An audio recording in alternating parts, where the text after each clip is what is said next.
o Perfil Opinião está começando. Ela é baiana e sempre sonhou em se tornar um atleta profissional de alta performance.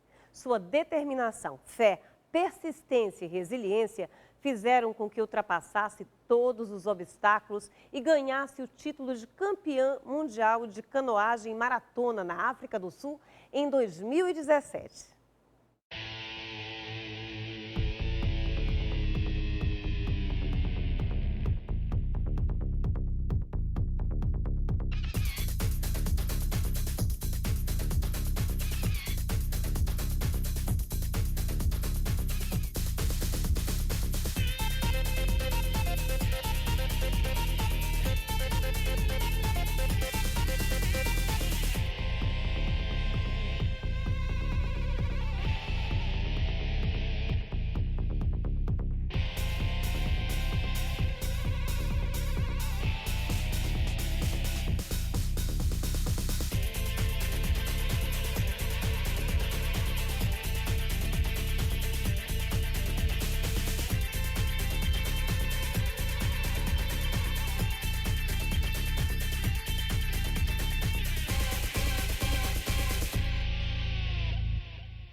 Agora, Nayara Falcão se prepara para as competições nacionais e internacionais de 2019, ano crucial para se firmar na carreira e conseguir a vaga nas Paralimpíadas de 2020.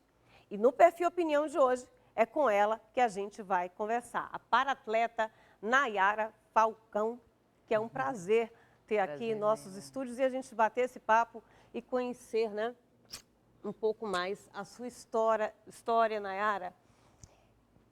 Bem, é um prazer mesmo enorme ter você aqui e acredito que o seu exemplo serve para mim, serve para todo mundo que está assistindo a gente também, porque é, sobretudo, uma superação e uma valorização da própria vida, né? Mas vamos então contar essa história.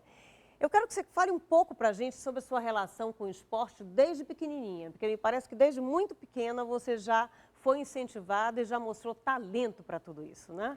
Antes, eu sou muito grata pela oportunidade e fico muito lisonjeada de estar aqui, porque é uma TV que ela reverbera em mim como um todo. A TV, né, a TV Cultura, eu já participei de outros quadros e fico muito feliz de estar retornando. E a gente que fica feliz mesmo com a sua participação. Mas eu tenho certeza que se a TV tivesse te descoberto desde pequenininha, a gente estaria lá também, né? Mas vamos então contar essa história agora. Quem é que mais te incentivou, por exemplo, nos esportes desde criança? Meus pais, sempre sempre estimularam muito, né? Eu sempre fui muito ativa. Na verdade, minha mãe conta que na minha gravidez ela sentia muita vontade de jogar videogame, era muito ativa. Então, assim, eu já na barriga já demonstrava essa energia toda que eu demonstrei quando Ou seja, vinha ao para mundo, gastar um né? pouco dessa energia, você foi incentivada também a começar nos esportes. E você começa por que esporte, Nayara? Natação. Eu cheguei a ter alguns problemas respiratórios e para não correr o risco de virar uma criança asmática e posteriormente ter alguns problemas respiratórios como adulta, minha mãe já desde nova me colocou na natação. E aí, a partir da natação foi que eu fui desenvolvendo a aptidão, né? E os professores na época da escolinha já me colocaram na equipe e a partir daí eu já passei a representar a seleção baiana de natação, que eu representava... Isso já com quantos anos? Eram 5, 6 anos, mais ou menos. Então, a partir dos 5, 6 anos que tinha campeonato já oficial, né, eu já participava. E nesse momento você já sonhava de alguma forma, assim, se tornar um atleta realmente profissional também? Já, desde muito nova, mas assim, eu estava na natação e na natação era o qual eu me desenvolvia. Porém, a minha paixão era o futebol. Eu jogava bola desde muito nova também, dos 7 a 8 anos, e sempre jogava com os meninos. Então, sofria muito preconceito, porque eu era a única menina que, dentro do meu ambiente, seja colégio, bairro, clube, no clube não tinha escolinha de feminina, não tinha escolinha para menina. Então eu fazia escolinha junto com os meninos. E meus pais nunca agiram com estranheza. Ah, você está jogando bola, vamos para o balé. Não. Minha mãe até fez uma tentativa de, você não quer conhecer o balé? Balé você não quis. Não, cheguei aí no Chegou aí, balé, né? mas foi assim, não dá para mim, Mas, sapatilha Nayara, a gente cor-de-rosa. mostrou algumas imagens ali também, e a gente vê que você também fez uma incursão pelas artes marciais, É, né? karatê. Era as minhas paixões, karatê e futebol. Eu sempre fui muito apaixonada também pela arte marcial. Só que naquela época o karatê só veio ser modalidade olímpica agora, né? Pela primeira vez agora em 2020. E eu não gostava do judô, né? O que eu gostava mesmo era do karatê e do futebol. E o futebol só veio se inserir na modalidade olímpica em 96. Então só restava para mim a natação como alguma possibilidade de fato de vivenciar essa carreira como atleta de alto Então, rendimento. pelo que eu estou entendendo, assim, você desde muito jovem já pensava em seguir uma carreira como atleta, Sim, né? E aí, sim. dentro dessas modalidades, a que cabia naquele momento Era a era a natação. natação. Como eu não tinha oportunidades, né, sendo bem realista, quando eu comecei a ter essa noção foi a partir dos 12, 13 anos. Então, eu passei a enxergar que minha única possibilidade naquele momento era a natação. Né?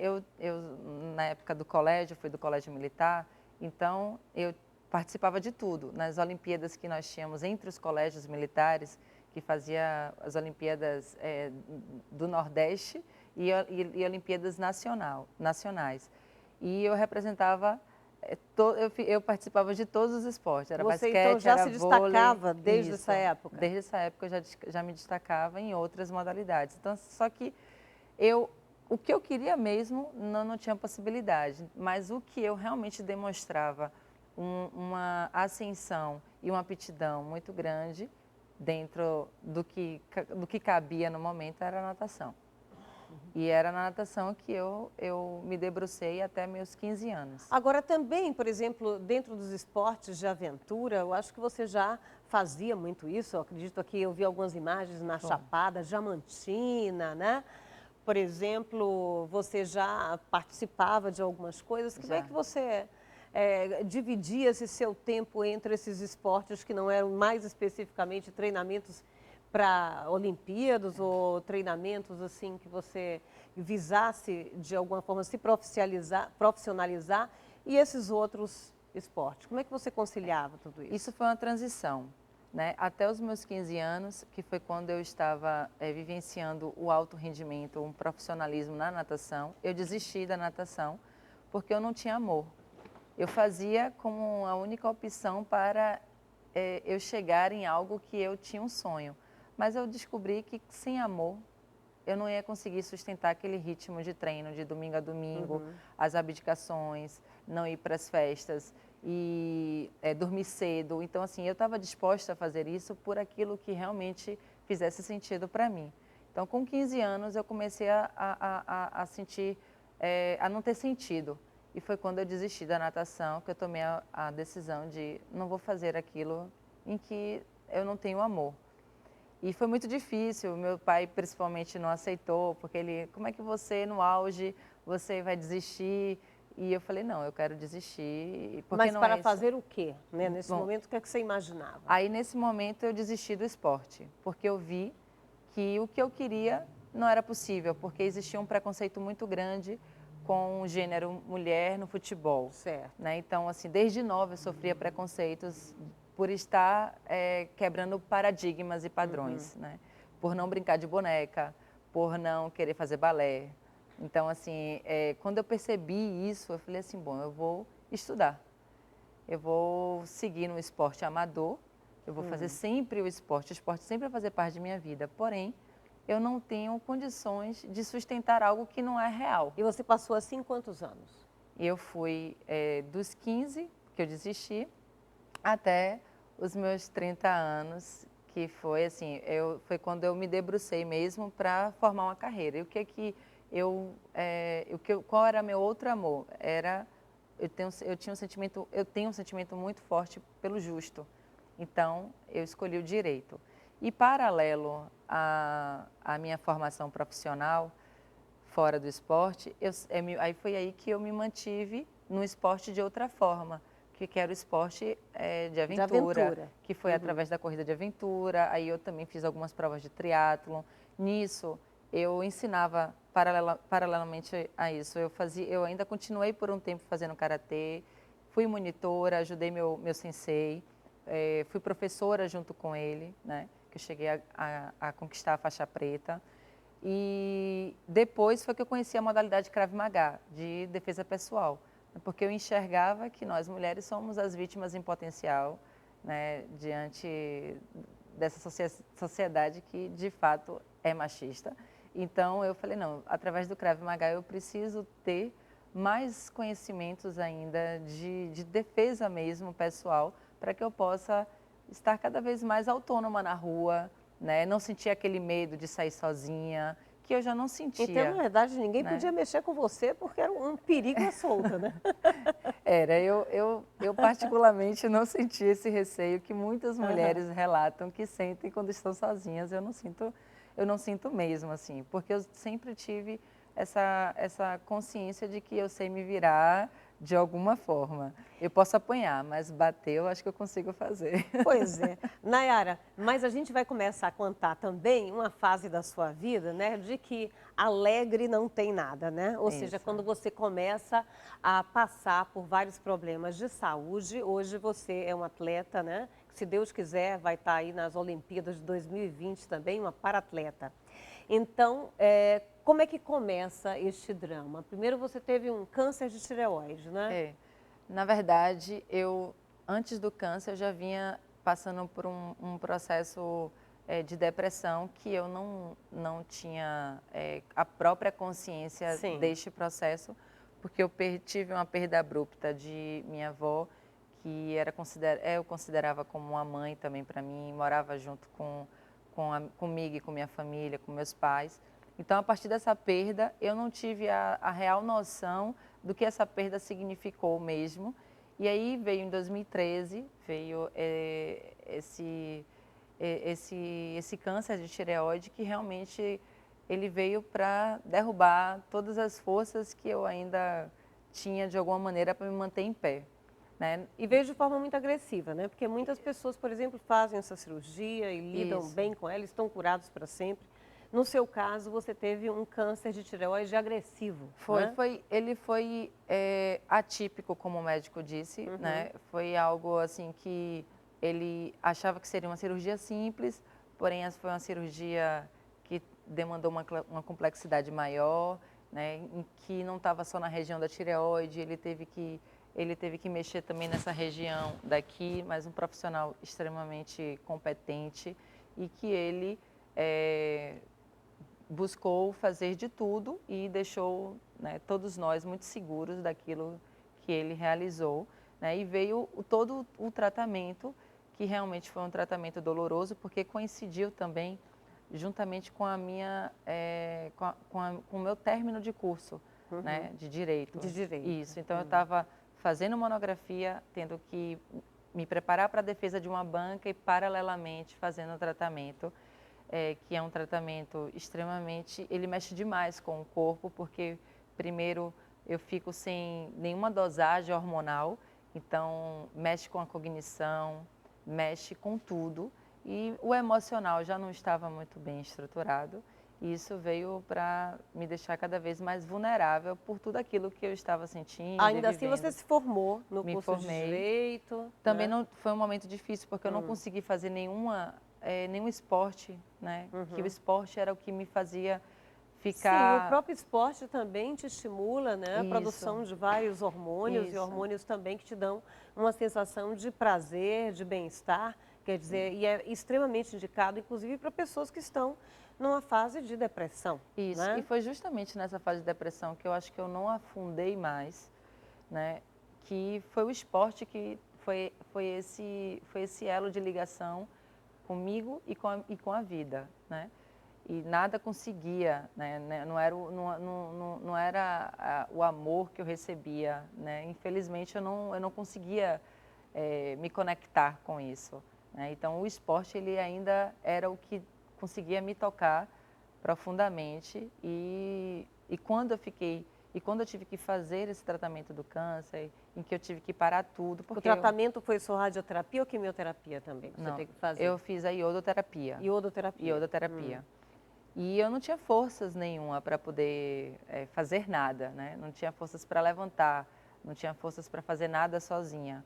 E era uma coisa orgânica, não era só mental. Então, nesse momento, né, você é acostumada a um alto nível de atividade física, sendo profissional ou não, né? Isso. Fazendo a faculdade, tendo que terminar tudo isso, né? Enfrentando uma doença que poderia ter te levado, inclusive, à própria morte, né? Isso. Como é que você arranjou essa força para ainda resistir a tudo isso, esse tratamento, terminar o curso? Aonde é que ela estava? Olha, essa força veio muito do amor da minha família e principalmente minha mãe, né? Mãe sempre consegue perceber além do que nós mesmos, né? E ela percebia exatamente que eu não estava bem, né? Mas foi com muita sutileza que ela me amparava da melhor forma possível e fazia com que eu tivesse essa consciência de que eu era capaz de suportar. Então, mesmo sem eu sentir que eu estava fazendo, né? E muito pela condução e pela direção que ela ia me dando. Então, assim, eu suportei, né? Isso não foi consciente, assim, eu posso, eu consigo. Ainda não foi não foi nessa consciência de eu vou enfrentar, foi eu vou sobreviver. Meu pensamento é, eu estou aqui, eu estou sobrevivendo. Não foi eu estou querendo viver, né? E quando eu venci o câncer, os médicos me liberaram para voltar às atividades, já em 2014, que foi o ano todo de 2013, foi praticamente parada. Bem, 2014 em diante, a gente vai conversar, mas daqui a pouco, depois do intervalo.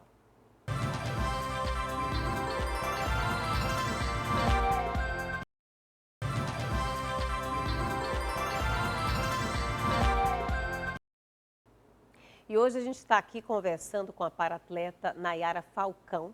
A Nayara é uma vencedora na vida e nos esportes também.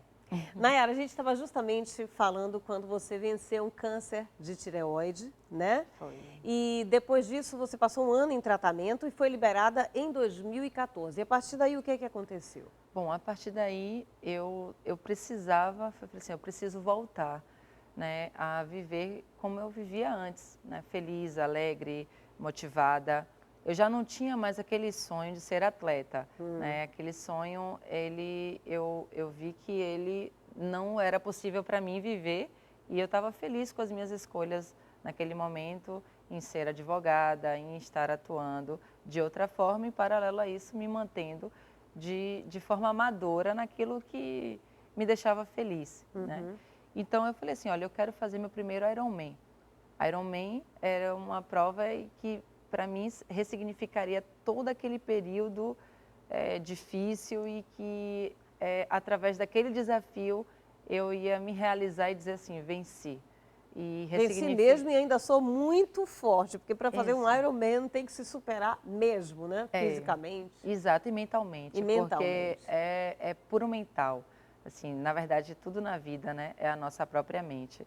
E eu precisava desse desafio porque era o esporte que fazia com que eu me conectasse melhor com a minha força interna, né, com o meu eu. E quando eu decidi fazer meu primeiro Ironman, que seria em setembro, em Florianópolis, eu precisava me cercar de profissionais que pudessem me levar a essa preparação de forma segura, né, de forma responsável. E quando eu fui procurar os profissionais que já me amparavam antes, né, em que eu dei um Quando break. você era atleta, né, já visando uma profissão. É isso. E a nutricionista que me acompanhava, ela infelizmente estava vivendo também uma depressão. E o preparador físico tinha saído da Bahia e tinha ido para Florianópolis, né? E eu estava assim, sem aquela equipe que eu confiava. E aí naquele momento apareceu outras pessoas querendo fazer aquela parceria comigo. Em contrapartida, eles ofereciam trabalho e eu oferecia o meu e nós juntos faríamos essa dinâmica e essa divulgação, né, de ambos os trabalhos.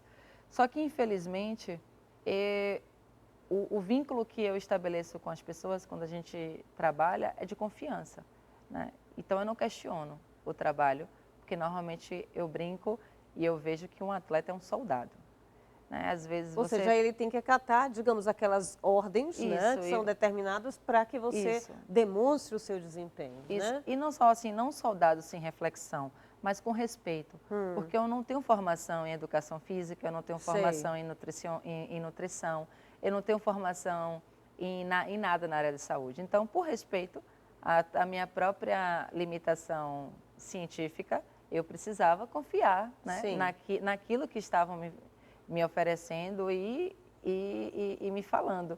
Então, eu confiei, só que infelizmente eu me deparei não com os profissionais responsáveis, e sim profissionais extremamente irresponsáveis. E quais foram as consequências disso para você, ou seja, de profissionais que não eram de fato habilitados a exercer aquela atividade ali e te preparar bem para essa competição? Eles levaram meu corpo ao colapso. Por quê? Foi a base de um treinamento excessivo, né? Porque o treinamento para o Ironman, ele por si só leva o corpo sempre numa linha tênue de um limite entre a vida e algo muito ruim. Então, é por isso que precisa os profissionais terem muita responsabilidade, serem muito competentes. Porque é uma competição de extremos, De né? extremo. Você tem que... Então, você não vê que os atletas morrem fazendo Ironman? Não é por isso, né? Se tiver algum óbito em uma dessas provas, com certeza não vai ser por uma condução irresponsável dessa equipe que está com o atleta. Ou ele pode ter algum problema cardíaco, enfim. Mas no seu caso, você disse que levou seu corpo ao colapso, né? Isso. Isso por quê? Por causa da nutrição, por causa do excesso de atividade física? Foi uma dieta incompatível com o treinamento físico. Imagine um carro querendo andar sem gasolina. O motor vai bater. Então, era praticamente isso. Eu tinha um desgaste energético e físico muito grande e o que eu me alimentava era uma alimentação muito fraca de nutrientes, né? Muito incipiente para a quantidade de atividade do treinamento que eu era submetida. Pois é, fica inclusive um alerta à população, né? Quando escolher profissionais para acompanhar em atividades como essa, né? Que vá aos extremos, assim, da força, de tudo isso. Procure pessoas realmente competentes. Isso levou a quê, Nayara? Bom, aí o que aconteceu? Eu dormi em um dia, como outro qualquer, bem, normal, como você. Normal que eu diga, sem nenhuma deficiência física. E no dia seguinte, eu acordei com dores absurdas e minhas pernas inchando. De repente, era uma dor em que eu localizava na perna, aqui. E aí essa dor, ela foi se generalizando ao ponto de eu não mais conseguir andar. Eu liguei para uma prima minha que é fisioterapeuta, fazia drenagem linfática e achei que eu estava retendo muito líquido e fiquei, como meu pai teve já trombose, eu imaginei que eu estava num quadro de trombose e eram nas duas pernas. Então, quando eu liguei para ela, eu já liguei assustada. Eu não quis ligar para minha mãe estava em sala de aula e eu não queria dar essa preocupação, porque eu achava, não, vou resolver tudo e depois eu dou a notícia de que eu estou sendo Na verdade, você tratada. estava tendo o quê? Bom, eu já estava tendo uma síndrome compartimental. O que é isso? Quando eu cheguei no hospital, os médicos, eles, no primeiro momento, pensaram que eu também estava tendo uma trombose. Quando fizeram os exames e tudo mais que se faz para poder diagnosticar, viram que não era trombose. Então, eu estava tendo uma rabdomiólise. Rabdomiólise é uma síndrome que acontece quando há destruição total ou parcial do músculo. Ou seja, esse músculo daqui é o tibial anterior, que ele é o responsável por a gente andar, por a gente ficar em pé, por a gente correr, o equilíbrio. Ele é pequeno, mas ele é um dos mais importantes das nossas panturrilhas, porque é com ele que nós conseguimos fazer o andar, o correr e tudo mais. E o movimento dos pés, para cima, para baixo, para o lado, para o outro. Ele é o responsável por todas essas funções. Então, ele morreu dentro de mim. Esse músculo, ele morreu, necrosou. Ele necrosou. Necrosou dentro de mim, é como se fosse um infarto fulminante. E estava algo morto dentro de um organismo vivo. E a rabdomiólise, ela causa a morte total ou parcial. No meu caso, foi total. Por que teve a rabdomiólise? Porque eu estava tendo um quadro de overtraining. Então, eu tive, o corpo colapsou por causa do overtraining, que acarretou a Você, inclusive, rabdomiólise. teve insuficiência renal também, insuficiência pulmonar, não é? Isso. E foram uns 3 dias, mais ou menos, dentro desse quadro em que os médicos não estavam conseguindo modificá-lo. E chegou um momento em que eles disseram que não tinha mais o que fazer, né? Que a medicina já tinha feito tudo o que podia fazer e que o corpo estava entrando em colapso, porque meu fígado e meu pâncreas também estavam na iminência de uma falência, né? Até que chegou esse momento em que, sob dores alucinantes, eu realmente cheguei a desistir. E nessa que eu desisti, que eu falei para minha mãe que eu não estava aguentando mais e que eu estava sentindo que eu estava morrendo, eu fui pedindo perdão a ela e pedindo perdão e dizendo que eu não estava mais aguentando. Foi aí que ela disse: eu não lhe perdoo se você desistir. Eu não lhe perdoo se você desistir. Eu não tive filho algum para desistir de nada da vida. E aí, naquele momento, ela brigou, né? Ela deu um carão tão grande que eu tomei um susto e falei assim: bom, se não é por mim, eu tenho que fazer isso por ela. E naquele momento, eu decidi lutar mesmo pela minha vida junto com ela. E ela foi uma leoa, assim, e não chorou em nenhum momento. E naquele momento, me veio uma esperança e uma fé de que alguma coisa poderia acontecer. Os médicos chegaram, inclusive, a sugerir que era necessário fazer uma amputação, né, das suas pernas, não é? Já que esse músculo havia necrosado. Sim, eles queriam também me induzir ao coma, né? E eu falei: não, se eu tiver que morrer, eu quero morrer segurando nas mãos de minha mãe, olhando para ela. Consciente de todo o processo. E aí, quando passou esse terceiro para o quarto dia, meu rim voltou a funcionar quando eu consegui fazer o meu primeiro xixi.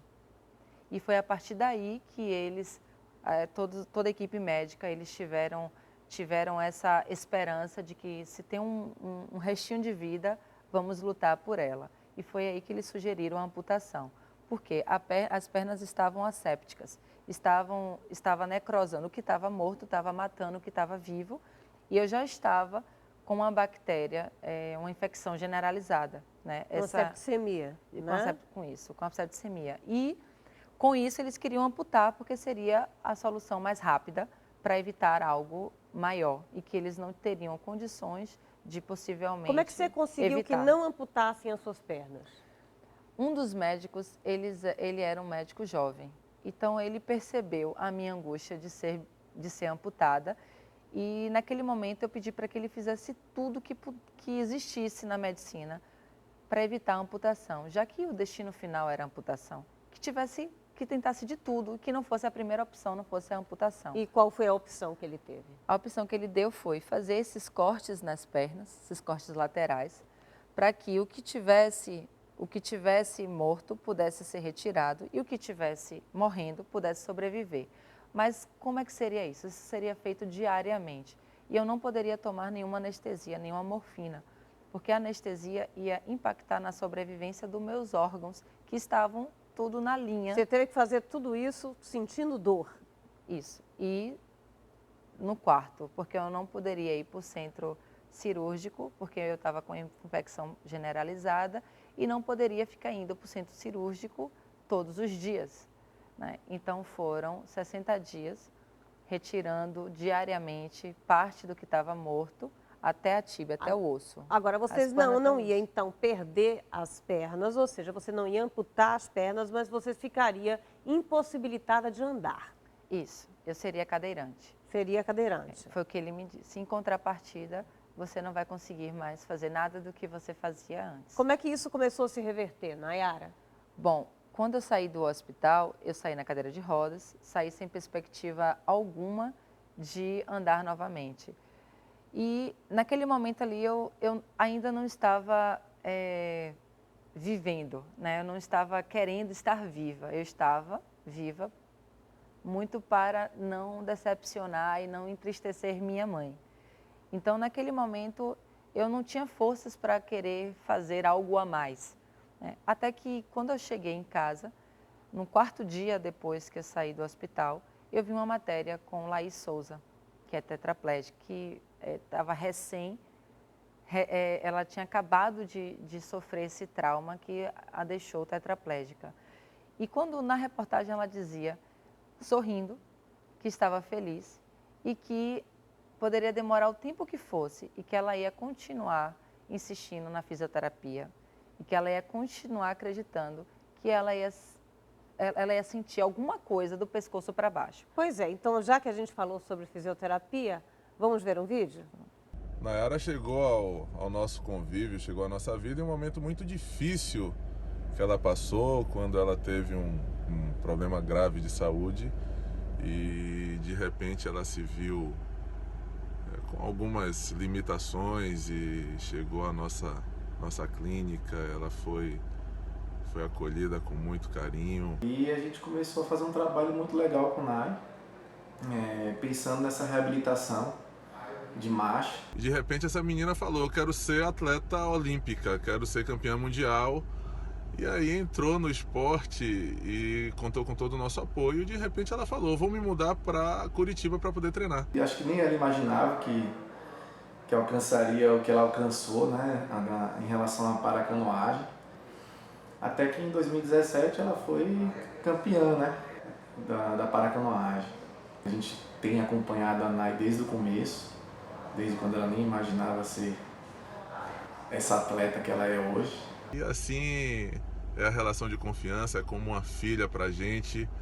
E a gente vai junto até onde tiver que ir, seja na vitória, na derrota, seja na alegria, na tristeza. Estamos sempre juntos e vamos juntos sempre.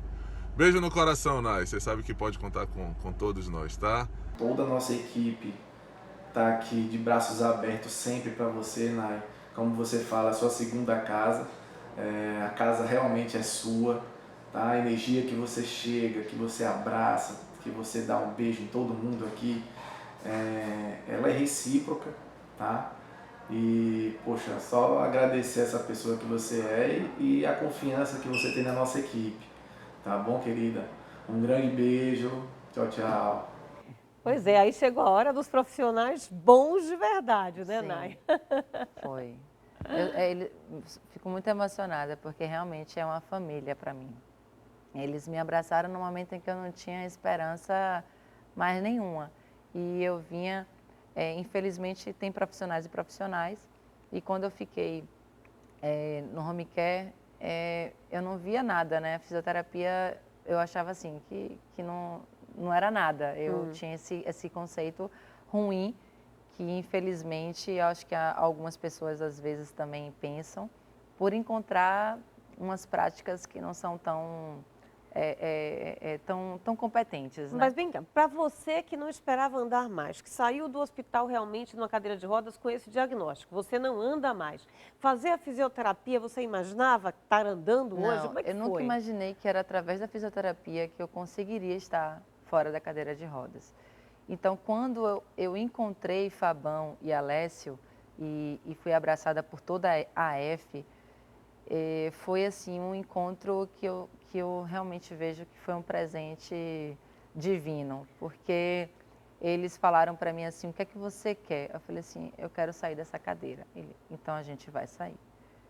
E eu naquele momento eu não acreditei muito e foi um trabalho de formiguinha e de muita paciência, de muita persistência, de muita resiliência, de você não conseguir enxergar o resultado logo de primeira, nos 2 primeiros meses, e foi com muita dedicação. Depois né? de quanto tempo você já começou a ficar em pé e começou a andar? Depois de uns 4 meses. Foi Depois de uns relativamente 4 rápido, né? Foi relativamente rápido e diante da perspectiva de é impossível você sair da cadeira de rodas, né? Então, a partir daí eu fui aprendendo a ter consciência para andar. Hoje a gente anda de forma muito espontânea, ninguém pensa para andar. Eles me ensinaram a andar. Então, hoje eu ando com a força do glúteo e com a força do abdômen, que eu tenho que estar fortalecendo todos os dias, de todas as maneiras, para que eu consiga sustentar meu corpo em pé. Porque uma das sequelas é eu não tenho sensibilidade do joelho para baixo. Então, eu não tenho a percepção do ficar em pé. Eu não tenho função nenhuma, consequentemente, né, do joelho para baixo. E eu não tenho uma percepção, a sensação dos pés no chão. Né? Eu não tenho sensação alguma, quente, frio, liso, áspero, né, pontiagudo. Você ainda sofre dores, por exemplo, que estão registradas, né, na memória? Sim, o trauma afetou o sistema nervoso central do cérebro e o sistema nervoso ele gravou o trauma. Então, eu sofro de dores neuropáticas constantes. Eu nunca senti enxaqueca, mas conversando com pessoas que têm enxaqueca crônica, é como se fosse uma enxaqueca crônica que não passa nunca.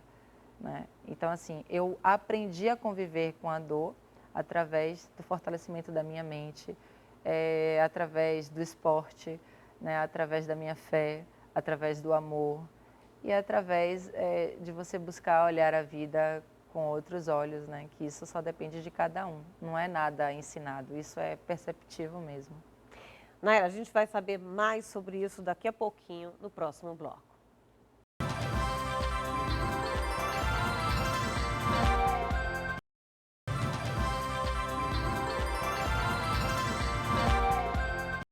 A gente está entrevistando a paratleta Nayara Falcão. Nayara, você estava contando um pouco a respeito da importância da fisioterapia para você que saiu do hospital em cadeira de rodas e com um diagnóstico que dizia que você não ia mais levantar nem ia andar. Isso. Depois de 4 meses fazendo fisioterapia, você determinou que queria andar e aprendeu a andar, apesar de você não sentir as suas pernas do joelho para baixo, né? Isso. Com a força do glúteo e com a força também do seu abdômen, né?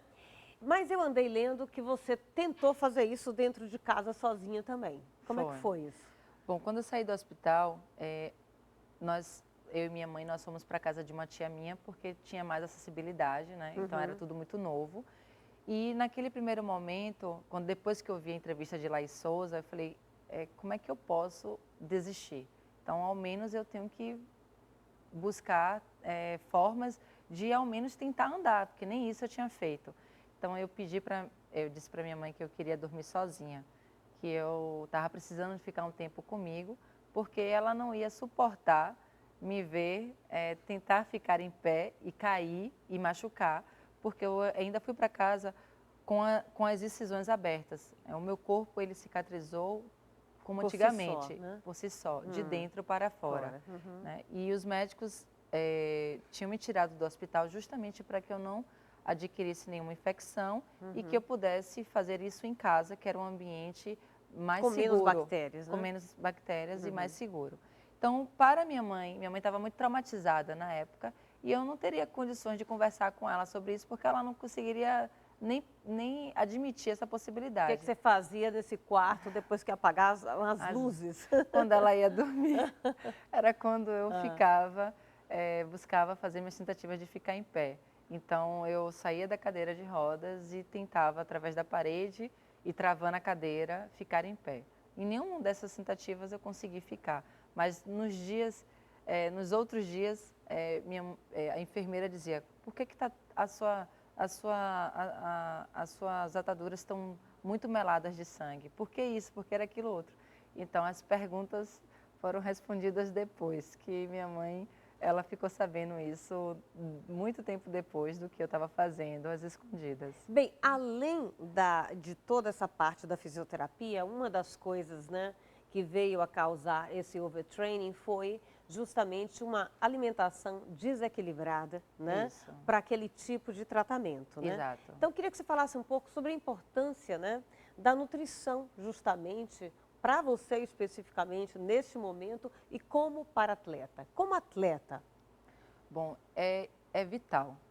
A nutrição para qualquer atleta, ela é essencial, porque é através dos alimentos que nós mantemos o nosso corpo não só protegido, a nossa imunidade forte, mas também com as nossas reservas para que a gente possa ter condições de estar suportando os treinamentos desgastantes e excessivos. A vida de atleta, infelizmente, no nosso país, não é valorizada como é lá fora. Então, atleta aqui, já por si só, já é uma medalha de ouro, porque a gente tem que ser atleta e tem que trabalhar e tem que fazer outras coisas da vida. Se autofinanciar, né? Cuidar de casa, cuidar de filho, enfim, não tem como você não ter outras preocupações. Então, hoje em dia, ser atleta, é um desafio muito grande. E se você não tiver esse amparo nutricional, porque assim, hoje você me pergunta, você suplementa? Muito pouco. Meu nutricionista hoje é o Daniel Cade. É mesmo? Então, Isso. é ele que a gente vai ver agora. Logo conheci a Nayara aqui no consultório, eu percebi a determinação dela, o foco e a vontade de se superar, de vencer. E acabamos ficando amigos. Ela até me levou para poder remar lá no K1 e eu me apaixonei pela modalidade. Hoje pratico o remo lá no Parque de Pituaçu junto com ela às vezes. E a Nayara é uma pessoa muito doce, é uma menina muito bacana. A nossa relação aqui no consultório tem sido muito positiva. A gente tem feito um trabalho ao longo desses 2 anos que ela tem tido ótimos resultados, mesmo às vezes treinando e competindo em desvantagem. Ela tem um potencial absurdo e com certeza vai trazer muitas alegrias e muitas medalhas para a Bahia e para o Brasil. Quero mandar um beijo para ela e desejar muito sucesso nessa carreira e dizer que ela pode sempre contar comigo. Pois é, muita alegria, muita fé, muita persistência. Esse exemplo a Nayara já está dando aqui para a gente, né, Nayara?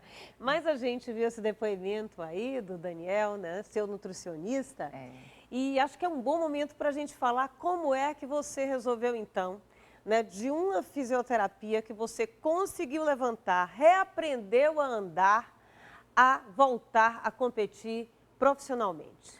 Bom, quando Fabão e Alessi, toda a AF, eles me abraçaram assim de uma forma extremamente amorosa e generosa, eu via que eu precisava realmente ser mais grata para a vida e ao mesmo tempo eu não estava conseguindo. Então assim, mais uma vez, como é que eu posso me conectar com ela? Eu preciso de um esporte. Qual? Eu não queria nenhum esporte que eu tivesse que adaptar, porque eu ainda me incomodava e eu ainda sentia pena de mim mesma. Então, se eu sentia pena, o outro que ia me olhar também ia sentir pena. Então, eu precisava me reerguer comigo mesma e eu precisava de algo em que me fizesse um pouco não ter esse olhar de você é uma pessoa com deficiência física. Então, assim, naquele momento, eu procurei diversos esportes e aí eu achei um cara chamado Fernando Fernandes e fazendo canoagem, a paracanoagem. E eu falei, caramba, ele ressignificou a vida dele, era modelo e não sei o quê, e agora ele é atleta. Então, assim, eu quero conhecer esse esporte. Aí mandei uma mensagem para ele. Através do Instagram? Através do Instagram. Não imaginei que ele ia responder. E aí ele me respondeu, disse que ia estar em Salvador tal data e que se eu pudesse, a gente fosse lá bater um papo lá no Porto da Barra, que ele estaria disposto para conversar comigo. Eu falei, tá, beleza. Eu tinha acabado de sair da minha 11ª cirurgia, inclusive eu recebi alta no mesmo dia, minha mãe me levou em casa e eu liguei para uma amiga, ela foi trabalhar e eu falei assim, eu preciso ir para o Porto da Barra, porque ele só ia estar naquele dia em Salvador. E eu tinha acabado de sair do hospital. Aí você foi encontrar lá com ele? Fui encontrar com ele. Quando eu fui encontrar com ele, eles tinham acabado de sair de uma remada no mar. E eu falei assim, Fernando, eu quero conhecer esse esporte, como é que eu posso fazer? Aí ele falou, e aí eu fui falando que eu não estava bem, que não sei o que. Ele falou, olha, não me conte seus problemas. Porque problema você já tem demais. Eu quero saber o que é que eu posso te ajudar. Então, assim, ele já foi dando esse meio que tapa na cara para eu acordar. Vamos para frente. Porque eu estava muito na vitimização mesmo. Sei. E aí, naquele momento, a gente só fez trocar algumas ideias, ele me falar um pouco da vida dele. E aí, quando eu saí do pós-cirúrgico, um mês depois, ele me mandou uma mensagem pelo Instagram e falou assim, olha, vai ter o primeiro campeonato aqui em São Paulo da paracanoagem, em março. Isso foi em janeiro, que a gente tinha conversado, em fevereiro ele mandou essa mensagem, eu falei, tá, beleza, eu quero competir, mas eu não tenho condições financeiras de pagar hospedagem, não sei o que. Ele pode ficar aqui em casa. Aí eu falei assim, é sério? Ele falou, sim, você vem aqui para casa, se vira como você vai vir de avião, o que você... E aí eu fui, aceitei o convite, fui hospedada muito bem, muito recebida por ele. Ele me emprestou barco, ele me emprestou remo. E sem nunca ter remado em um caiaque profissional, 3 dias antes da competição, foi quando eu entrei na água junto com ele e junto com o técnico dele na época, que hoje ele é meu técnico, que eles me deram dicas bem básicas para que eu pudesse não virar, porque o barco ele é extremamente instável para quem começa de primeira vez, e que eu concluísse a prova. O objetivo era, você está aqui para se divertir e para concluir a prova. E, na verdade, eu fiquei em segundo lugar. Você já saiu vencedora, né? No segundo lugar. Naquele momento eu falei assim, caramba, então assim, eu já me encontrei. Foi em cima de um caiaque que eu me senti igual, ninguém sabia quem era, se era deficiente, se não era. Então, naquele momento ali, eu falei assim, na água está todo mundo igual. E foi nesse momento que você decidiu voltar, de fato, Sim, a ser uma atleta foi profissional? naquele momento. Porque saindo da água, Fernando falou, não desista. Eu sei que é difícil, mas não desista porque você tem alguma coisa aí. Não é normal uma pessoa que nunca remou ficar em segundo lugar no meio de meninas que já remam há mais de 1 ano a 2 anos. Pois é, então a partir desse momento você começa também a aparecer, né, para a imprensa, e as pessoas começam a comentar também a respeito de você, Nayara, e a gente tem mais um depoimento que a gente vai ver agora. Eu tive o privilégio de conhecer a Nayara aqui mesmo na TVE, um dos programas de esporte que temos aqui na casa. E também tive a oportunidade de colocar no papel a história de Nayara. Atletas normalmente são aqueles que ganham medalhas, né, que conseguem troféus, mas os grandes atletas são aqueles também que dão exemplos para a sociedade. Eu acho que a Nayara tem isso, né, uma pessoa que além de ser uma grande paratleta, é uma pessoa especial, uma pessoa que passa exemplo também para a sociedade, muito engajada em questões sociais. Eu acho que isso faz da Nayara uma atleta completa, não só vencedora, né, nas águas, mas vencedora na vida também. Eu acho que o legado que fica para pessoas como a Nayara é justamente esse, né, o de passar grandes exemplos para a sociedade. Pois é, Nayara, isso é bem verdade, né? Porque a gente fica aqui muitas vezes encostado, se desculpando porque tem uma dor, porque tem um problema de coluna, porque tem isso, porque tem aquilo, e não enfrenta a vida, assim, coleciona os problemas e esquece muitas vezes que soluções pode dar para andar adiante, né? Porque a vida é assim, Exato. anda adiante, a gente não volta para trás. Não, Né? não.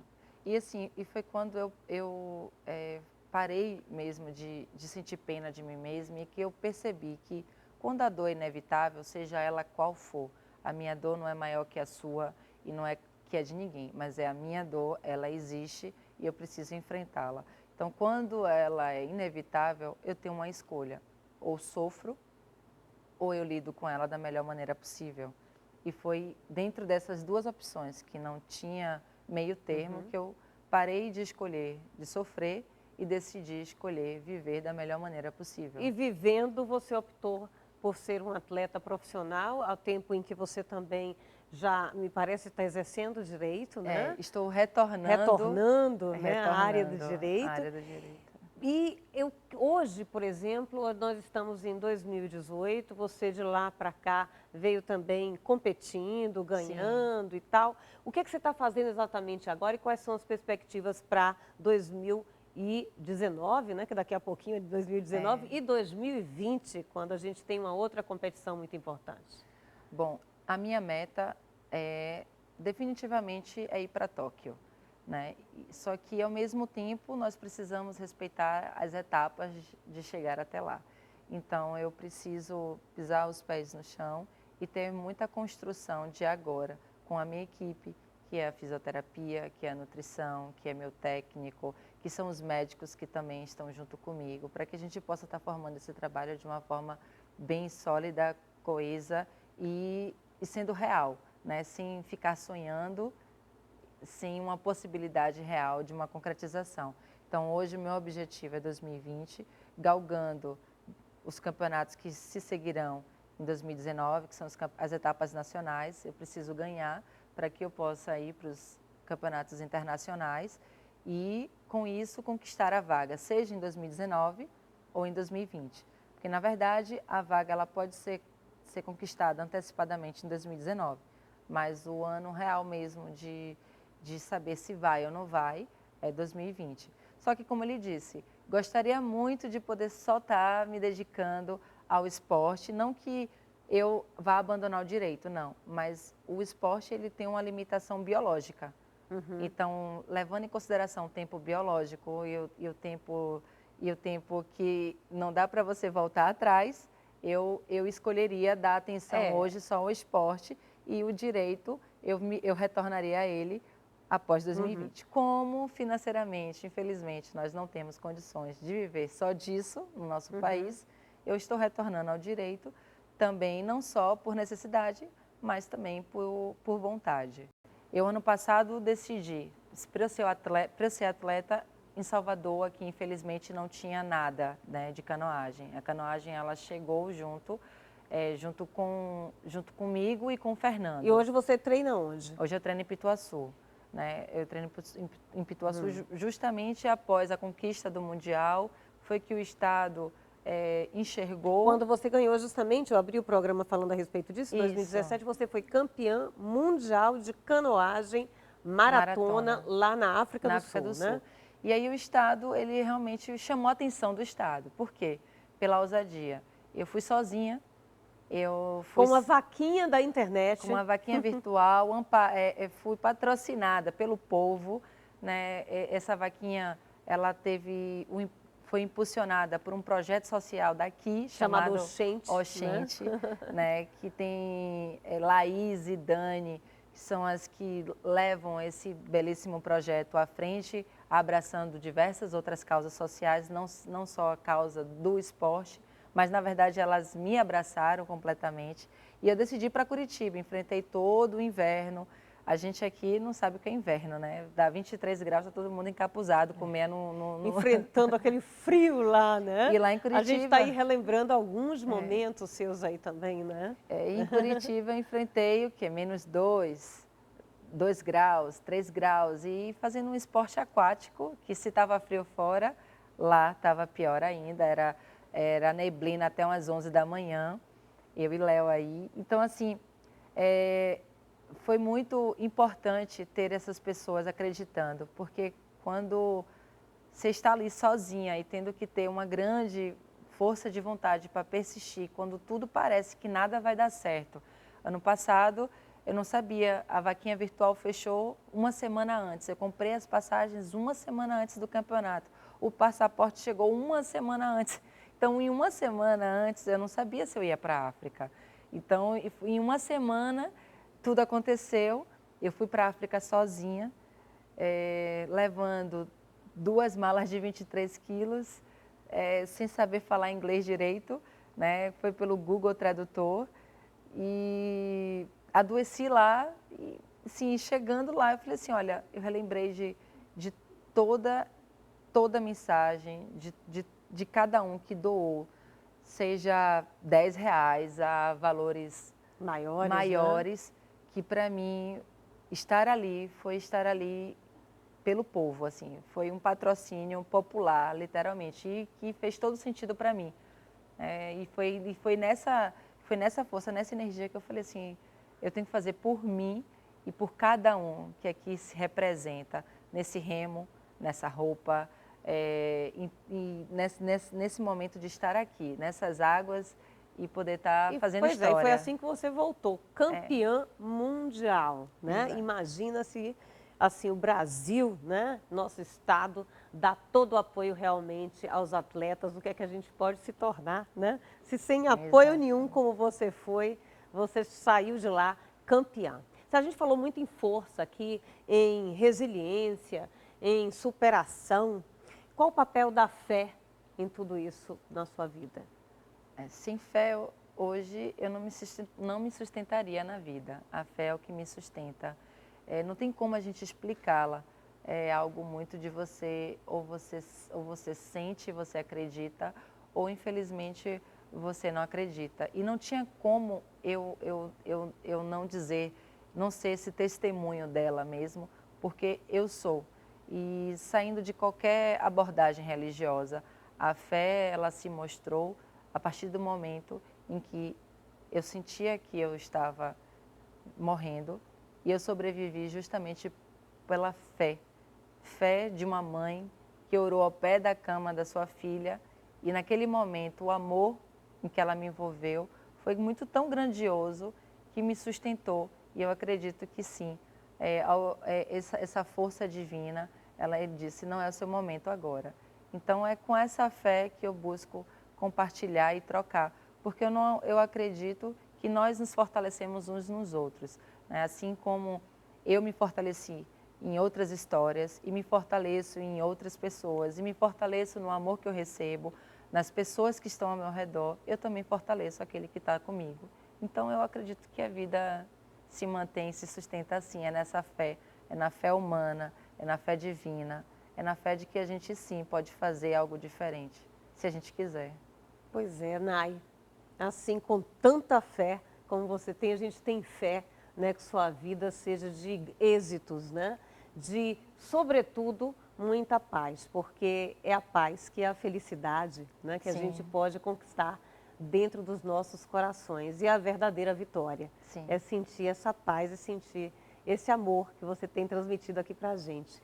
Grata, parabéns, todo o sucesso do mundo na sua carreira, não só profissional, mas pessoal também. Obrigada. Eu que agradeço e tudo de bom e temos a certeza que você sempre e já é uma grande vencedora. Não, obrigada, Dani. A gente está encerrando assim mais um Perfil Opinião. A gente volta semana que vem com mais um entrevistado muito interessante para você. Até lá.